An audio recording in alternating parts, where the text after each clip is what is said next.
บายดีปีใหม่เนาะวันนี้เรากันที่มาสุ่มมาคนตู้ไม่ตู้ใช่เราดูมาแล้ว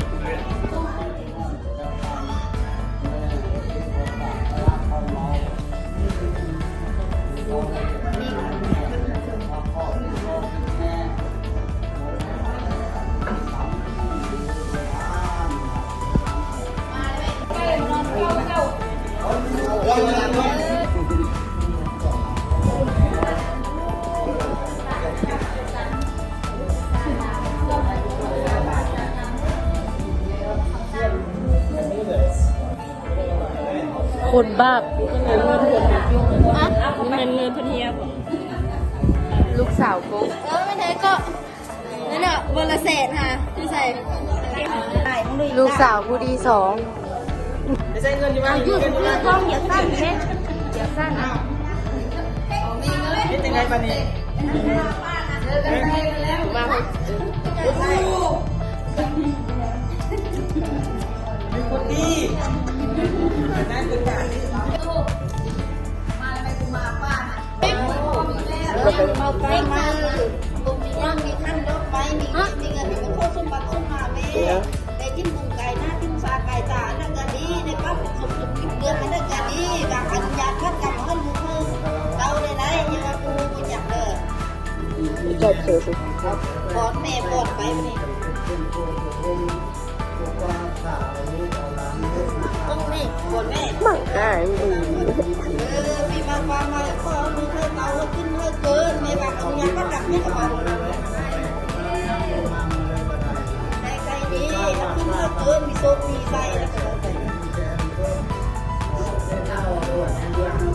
ใส่คนมาใส่เรื่องเราใส่ดีนะทักใส่เงินใส่ตัวปลามา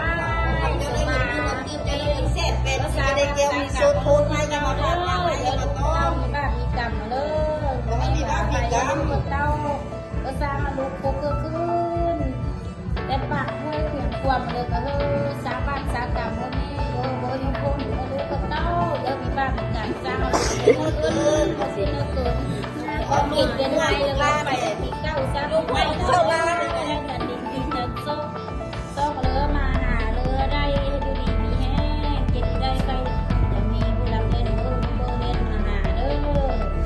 ดีมีแห้งขึ้นแล้วเกินได้สาบักสากรรม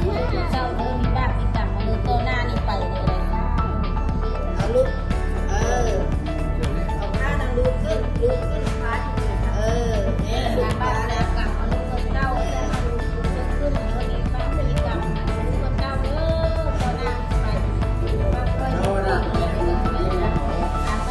คนวายแล้วตัวลูกหนักปลาแดงสาวนาปลาแดงจับก็มาปลาแดงไม่ยากปลาเนื้อมาหาได้เด้อตู้บักซัดใส่คุณนึงมันจะงามใส่สิมันมั่วก็กองมันใจมั่ว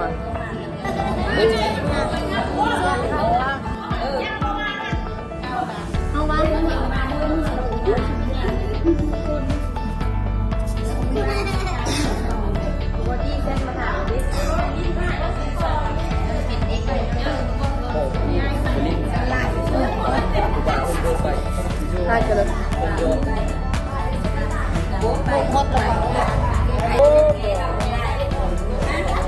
น้องกูก็ร้อนจ้าลูกไผ่ล่า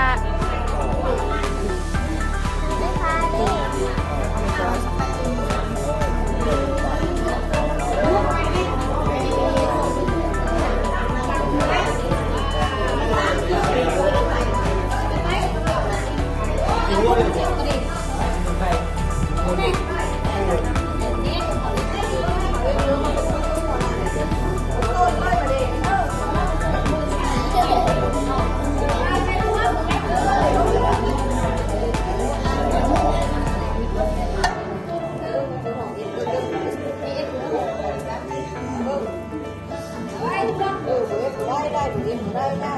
อะไรก็ได้ได้ได้เค้กทำไมเด็กเองมาหัวมันไว้ลากมาไว้ เดี๋ยวมุกเนี่ยว่าอย่าบังกล้อง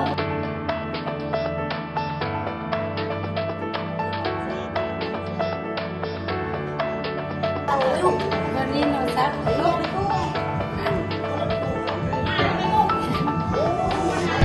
มาประตูไว้ เอาตู้มาจับกล้อง